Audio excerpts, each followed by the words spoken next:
ప్రపంచంలో ఏ మూల ఏదో ఒక పరిణామాలు జరుగుతూనే ఉంటాయి. అది యుద్ధాల, ప్రభుత్వాల మీద తిరుగుబాట్ల, లేకపోతే గనక రెండు వర్గాల మధ్య సంఘర్షణల అనేటటువంటి తాజాగా ఐర్లాండ్ తాజాగా పెద్ద ఎత్తున సివిల్ వార్ దిశగా అడుగులు పడుతోంది. దేశభక్తులు అలాగే విదేశాలకు మద్దతు ఇచ్చేటటువంటి వాళ్ళు అన్నటువంటిది రెండు వర్గాలుగా అయిపోయినాయి.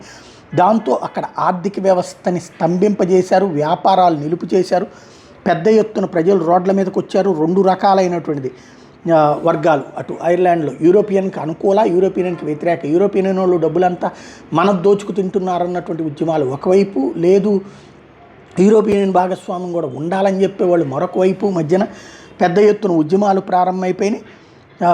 ఇది రాబోయేటటువంటి రోజుల్లో ఈ పరిణామాలు ఎక్కడికి దారితీస్తేనే చూడాలి. ఐర్లాండ్కి ఈ మధ్యనే మన వాళ్ళందరూ చాలామంది వెళ్తున్నారు ఉద్యోగం కోసమో ఉపాధి కోసమో. ఇప్పుడు అక్కడ అంతర్గత ఘర్షణల కారణంగా ఎలాంటి పరిస్థితి తలెత్తుతుందో చూడాలి.